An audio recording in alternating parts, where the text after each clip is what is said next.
भीख आती है और झोलियाँ भर भर के आती है, ठीक है जी। बल्कि उनकी अता के सामने हमारी झोली की औकात ही कोई नहीं है, हमारी झोली की औकात ही कोई नहीं है। सैयदुना अनस रज़ियल्लाहु ताला अन्हु ये नबी अलैहिस्सलाम के खादिम थे। तो रिवायत का मफ़हूम है कि एक दिन ना हज़रत अनस रज़ियल्लाहु ताला अन्हु की वालिदा हुज़ूर नबी करीम अलैहिस्सलाम की बारगाह में हाज़िर हुई और अर्ज़ की, अल्लाह के महबूब अलैहिस्सलाम, मेरे अनस की उम्र में, मेरे अनस की औलाद में और मेरे अनस के माल में बरकत की दुआ फरमा दें। लिखा है कि हुज़ूर नबी अलैहिस्सलाम ने दुआ फरमा दी। और फिर ये अताए मुस्तफ़ा का कमाल था कि सब के बाग ना साल में एक बार फल देते थे, लेकिन हज़रत अनस का बाग साल में 2 बार फल देता था। आती है कुमंगे थे सैयद, किते सूद है, किते रिश्वत है, किते फ्रॉड है, किते धोखा है। मांगा ही नहीं तूने अल्लाह और अल्लाह के रसूल से, तू किस रास्ते पे निकल पड़ा। वो लिखा है कि आपकी औलाद में इतनी कसरत हुई, कमी पेशी की अल्लाह मुझे माफ़ी दे।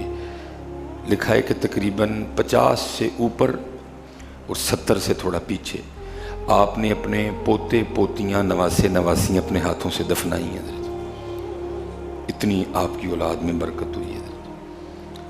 और वो सहाबा जिनका सबसे आखिर में इंतकाल हुआ, हज़रत अनस रज़ियल्लाहु ताला अन्हु का शुमार उन सहाबा में होता है। इतनी बरकत हुई है।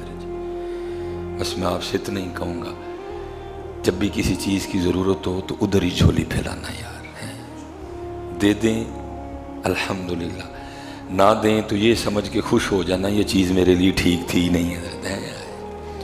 और मैं ये बातें आपको ऐसे नहीं सुना रहा, हम गुज़रे हैं इन मामलात से। जब अल्लाह ने हज़रत जी करम किया, इब्तिदा हुई, मैंने सबसे जो पहली तकरीर की ना अपने सियालकोट से बाहर निकल के, मैंने शकरगढ़ की थी, ठीक है जी। और मैं सख्त सर्दियों में मोटरसाइकिल पे ना शकरगढ़ तकरीर करने गया, और इतनी सर्दी थी कि शकरगढ़ पहुंचने तक मेरा जो नाक है ना वो बहना शुरू हो गया।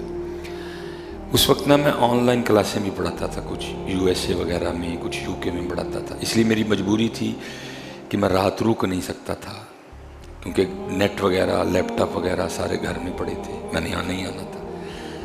वो जब तकरीर ख़त्म हुई ना तो हज़रत जी बारिश शुरू हो गई। अब वो जिन्होंने बुलाया था वो कहने लगे, हज़रत साहब पहले ही आपका नाक बहर है कि आपको ठंड लग चुकी है, तो अब अगर आप मोटरसाइकिल पे वापस जाएंगे तो तबीयत ज़्यादा बिगड़ेगी। मैंने कहा नहीं, मेरी मजबूरी है कि मैं रह नहीं सकता, मैंने फजर की इमामत भी करवानी है, मैंने कुछ अपनी क्लासें भी पढ़ानी है, इसलिए मुझे जाना पड़ेगा। चलो मेरी तो खैर थी, जो सियालकोट से बंदा गया ना जिसने मुझे उस गांव तक लेके जाना था, जाते हुए तो चुप रहा, अब आते हुए क्योंकि भीगना भी पड़ रहा था, वो बोल पड़ा। मुझे कहता है, हज़रत साहब तुसी भी चंगे शदाई बंदे हो। मैं क्यों, क्या हुआ? वो भाई जिन्होंने आपको तकरीर के लिए बुलाया, आप इनसे कहते कि गाड़ी का इस्तेमाल करें, जो आपको ले के भी जाती, आपको छोड़ने भी जाती। इतनी ठंड में आप आए हैं, आपको बुखार भी हो रहा है, और अब इतनी सर्दी में फिर मोटरसाइकिल से शकरगढ़ से सियालकोट जाएंगे, ऊपर से बारिश भी हो रही है, तो ये कैसा दीवानापन है, कैसा पागलपन है। तो आपने इनसे क्यों नहीं कहा कि गाड़ी दें? असल में ज़रूरत वो खुद ही डाल देते हैं दिल में बातें। मैंने वहाँ सड़क पे खड़े होकर ना, नारोवाल से थोड़ा पीछे थे, दोनों भीगे हुए थे फुल, तो मैंने उसको एक बात कही, मैंने कहा चले आ फिर ना कोई गड्डी मंगनी सी, जिन्हें ड्यूटी करना आए उन्होंने नहीं पता को साढ़े नां ते भेजन डे है, जिन्हों की ड्यूटी करन आए हैं उन्होंने नहीं पता को साढ़े नां ते भेजन डे है, जो देनी होगी आपे दे छड़नगे। बस फिर हज़रत जी फिर शुरू हुआ सिलसिला, फिर मेहरान, फिर वैगनार, फिर सिटी, फिर टोयोटा, फिर MG, फिर शुरू हुआ।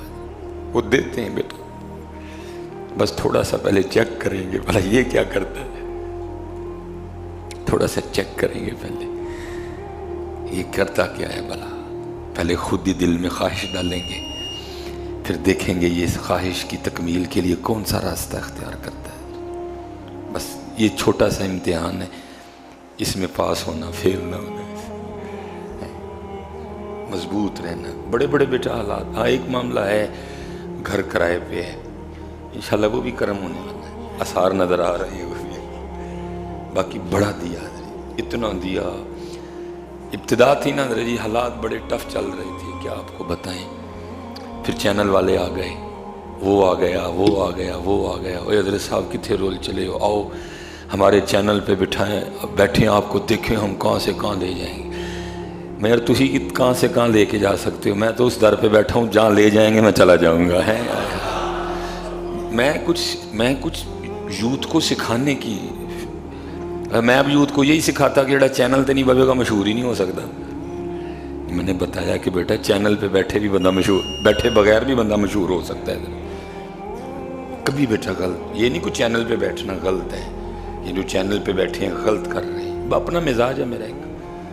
میں نے کہا نہیں حضرت صاحب، میں اب آپ کو چینل پہ بیٹھے بغیر بھی مشہور ہو کے بتاؤں گا۔ اصل بیٹا مشہوری ادھر سے ہوتی ہے، یہ میری بات یاد رکھا۔ سارا زمانہ آپ کو مشہور کرنے آئے کر نہیں سکیں گے، ہاں جی، اور اگر ادھر سے آپ کے لیے مشہوری لکھ دی گئی ہے، سارا زمانہ آپ کو ذلیل کرنے آ جائے کر نہیں سکے گا۔ بس یہ پکی گرہ باندھ لو، جو ہے ادھر سے ہے۔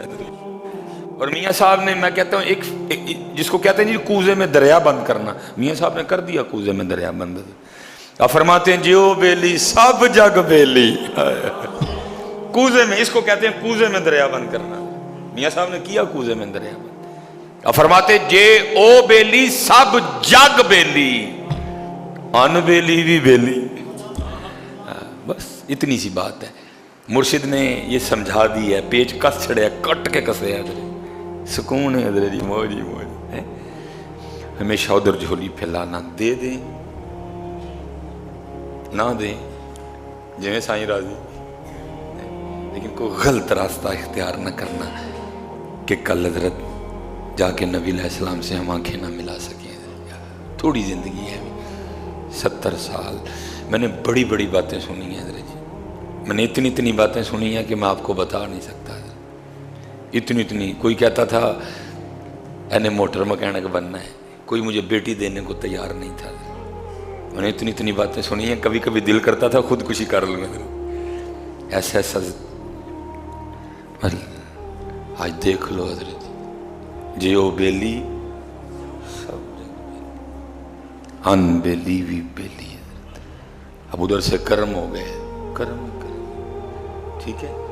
اسپیشل جتنے نوجوان بیٹھے ہوئے، یہ آپ اس کمرہ امتحان میں بیٹھنے والے ہو بڑی جلدی، ادھر حضرت جی، ادھر جھولی پھیلانا، ہمیشہ ادھر جھولی پھیلانا۔